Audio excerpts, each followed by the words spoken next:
Kalau di bidang penelitian, Pak Dekan, gimana kira-kira produktivitas dosen-dosen di Fakultas Tarbiyah ini?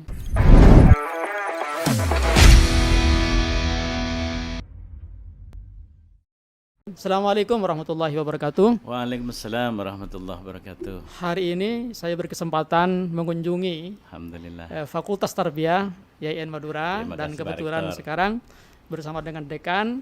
Nah, karena saya berkunjung ke kampus Fakultas Tarbiyah, saya sekarang menjadi presenter untuk bertanya beberapa hal kepada Pak Dekan tentang kampus Ya. di Fakultas Tarbiyah. Tapi sebelumnya, hari ini kita sedang tanggal 21 April, Betul. Hari Kartini. Karena itu kami mengucapkan selamat Hari Selamat Kartini. Hari Kartini. Semoga peran perempuan semakin berkualitas Amin, dalam di keluarga, Ya. masyarakat, bangsa dan negara. Karena tanpa perempuan kita tidak bisa apa-apa. Kemajuan bangsa negara sangat tergantung kepada kualitas perempuan di rumah, di keluarga, di Ya, masyarakat. ini yang mengelola perempuan. Wah, Pak Rektor. apalagi itu. Baik, Pak Dekan. Terima kasih, Pak. Kita di Fakultas Tarbiyah punya berapa prodi? 9 9 prodi. Ya, ini paling gemuk. Ya. Jadi separuh Kita lebih punya mahasiswa kita 9. adalah mahasiswa Fakultas Tarbiyah. Nah, kita punya mahasiswa 5.000-an. 5.000-an ya, jadi separuh lebih kita. Tentu apa? Suka dukanya mengelola prodi yang banyak ya. Ya. Gimana itu? Sukanya ya kita bangga lah punya mahasiswa banyak. Kemudian program studi dan program-program yang bisa dipersembahkan kepada masyarakat. Namun demikian dukanya tentu pasti ada. Jadi karena banyak yang dikelola maka kendala-kendala masih ada. Oleh karena itu kami bersama tim di Fakultas Tarbiyah, para pimpinan di Fakultas Tarbiyah senantiasa melakukan pembenahan dan perbaikan serta di sana sini termasuk ini lab IT ini salah satu upaya untuk menyesuaikan perkuliahan dan komunikasi kita di masa pandemi. Termasuk juga kita melengkapi beberapa lab yang lain, yang baru adalah laboratorium untuk manajemen pendidikan Islam. Ya, tadi saya sempat dibawa ke lab BKPI dan manajemen, alhamdulillah sudah cukup memadai untuk kebutuhan kampus kita. Tentu akan terus meningkat ke depan. Ya, mohon Ya, Pak Dekan. Ya. Tugas utama para dosen terutama kan pada tridharma perguruan tinggi ya, Betul. bidang pendidikan, penelitian, pengabdian kepada masyarakat. Kalau bidang pendidikan sekarang sedang kuliah daring. Apa masalah yang dihadapi daring ini? Mungkin apa itu namanya yang menjadi kendala di dalam persoalan kuliah daring ini sesungguhnya pada aspek apa itu namanya untuk berkomunikasi dengan mahasiswa. Dengan selama ini kita sesungguhnya mempunyai aplikasi yang sudah kita sepakati bersama untuk aplikasi e-learning. Jadi e-learning itu alhamdulillah sudah bisa kita apa itu namanya manfaatkan secara maksimal, walaupun umpama beberapa hal di sana sini umpama keluhannya biasanya mahasiswa terutama pada jam-jam sibuk. Maklum kita mahasiswa kita kan dari desa, biasanya aspek-aspek jaringan Ya, lemur segala macam. dan lain sebagainya, termasuk mungkin ya salah satunya sebenarnya bukan alasan lah, insya Allah mahasiswa kan sudah SPP-nya sudah Ya, dikurangi, sudah dikurangi. sudah artinya sudah ada alokasi dana Untuk untuk itu. kegiatan pembelajaran. Jangan-jangan habis untuk Iya, yang cuma lain memang gitu ya. kadang ya mohon maaf kita ini biasanya kan maunya ngajar dengan sempurna Semangat, gitu sehingga ya. kita dari semangatnya kemudian tidak memperhatikan beberapa Kondisi, aspek kekurangan keterbatasan, kondisi itu ya. keterbatasan mahasiswa. Oleh karena itu harapan kita sesungguhnya semuanya harus memaklumi. Ya, ya, memang di antara kelemahan yang paling besar di kuliah daring, pembinaan akhlak mulia tidak bisa Ya, kita bisa lakukan karena kita nggak bisa ketemu, nggak bisa memberikan sentuhan-sentuhan spiritual segala macam.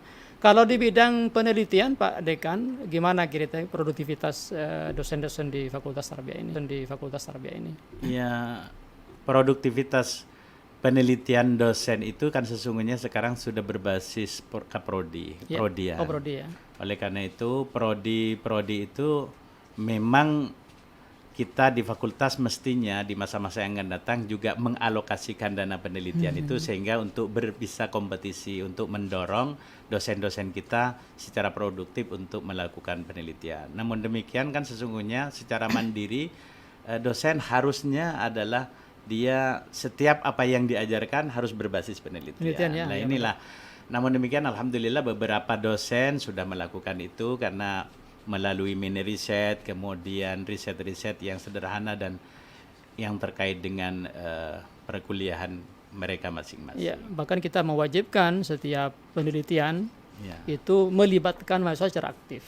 Ya, Kenapa? Pertama agar mereka belajar juga cara meneliti, kedua agar cepat selesai kuliahnya. Terus di bidang pengabdian masyarakat bagaimana Pak Dekan?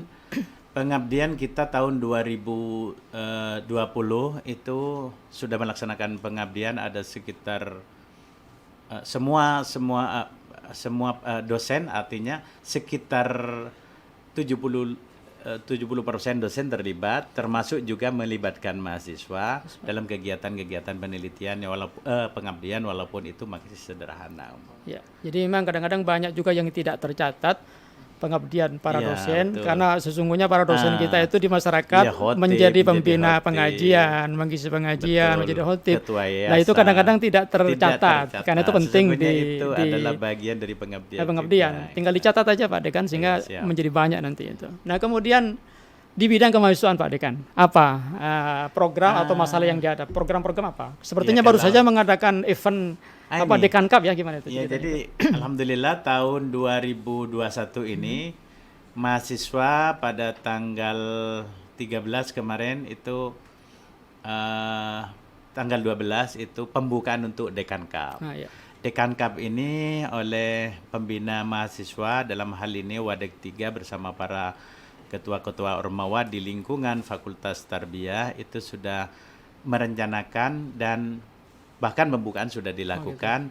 Hari ini sampai tanggal sekian ini adalah pelaksanaan beberapa kegiatan, baik itu yang bersifat ilmiah, kegiatan-kegiatan yang bersifat ilmiah maupun pengasahan-pengasahan olahraga olah otot maupun kecerdasan pengembangan kecerdasan lainnya. Itu rencana tiap tahun?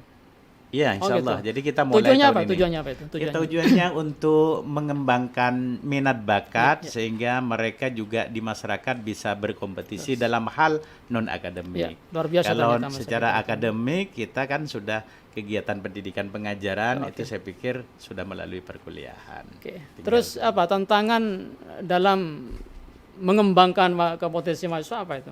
Kalau mahasiswa kita banyak tarbiyah itu. Iya, jadi memang mahasiswa kita beragam dalam hal kompetensi beragam sehingga sesungguhnya tidak cukup pada kegiatan-kegiatan di Ormawa saja. Ada kegiatan-kegiatan yang secara langsung dibina oleh Kaprodi, baik itu terkait langsung dengan Himaprodi maupun non Himaprodi.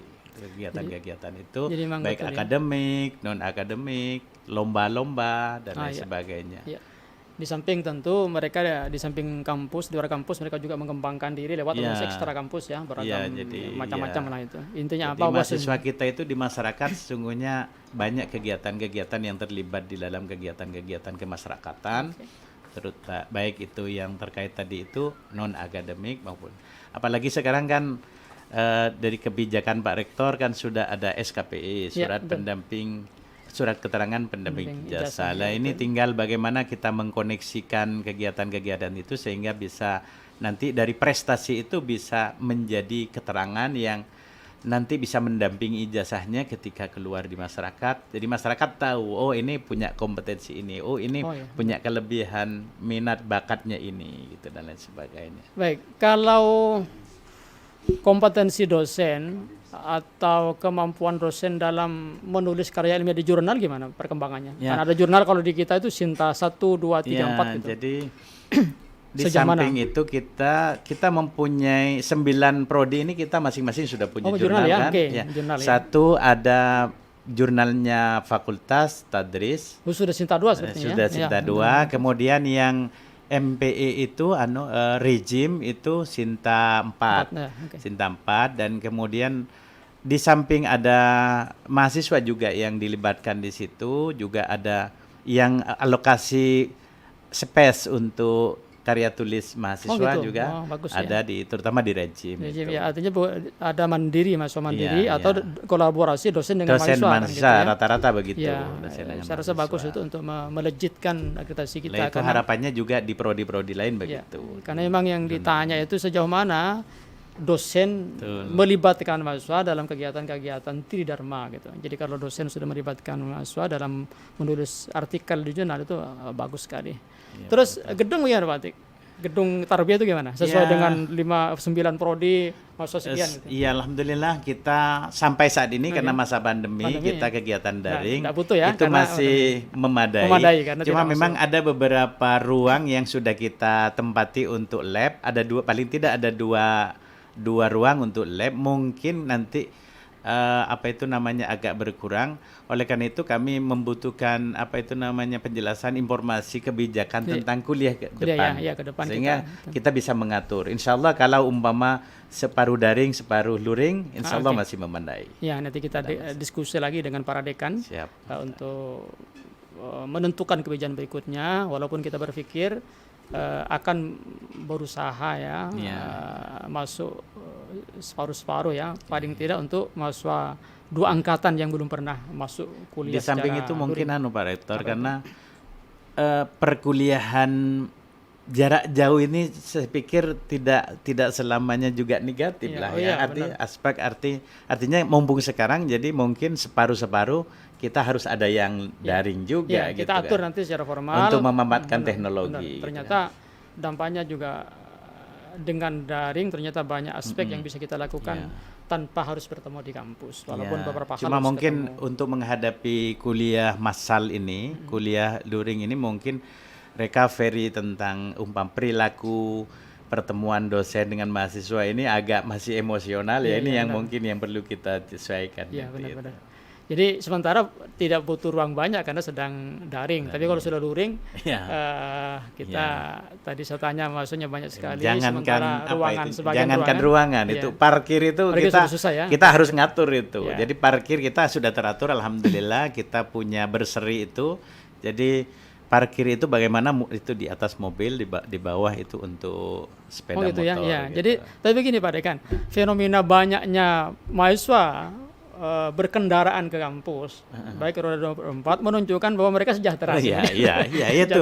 Lah itu dari kesejahteraan itu kita tidak khawatir sebenarnya, cuma mungkin cara berpikir mereka, terutama orang tua, harus kita cara berpikir bahwa kita mahal. Ini sebenarnya murah bagi sekali kita. SPP kita sudah murah. Paling murah kemarin kita diskusi menaikkan itu, dan bahkan sesungguhnya kalau berpikir dari perspektif ibadah, semakin banyak biaya dikeluarkan untuk pendidikan, semakin besar ibadah yang dicapai kan gitu. Baik Pak Dekan, ini luar biasa. Kita sudah berapa menit berdiskusi dengan Pak Dekan.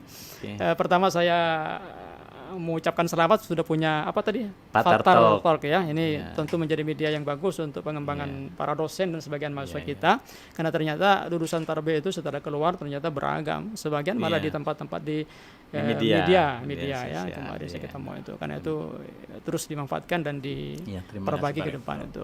Tentu kepada kru yang terus mengupdate, mengembangkan, dan hidup selamat ya, luar biasa ini. Sebagian ini kan bisa, mudah-mudahan ini bisa dimanfaatkan untuk terus mengembangkan kampus kita. Terima kasih Pak Dekan. Saya juga mengucapkan terima kasih kepada Pak Rektor atas kunjungannya. Alhamdulillah bisa keliling, dan termasuk mungkin ada beberapa kekurangan, mohon support dan doanya lah untuk kemudian kejayaan kita YIN Madura Religius Kompetitif ini. Terima kasih. Mohon maaf. Assalamualaikum warahmatullahi wabarakatuh. Assalamualaikum warahmatullahi wabarakatuh.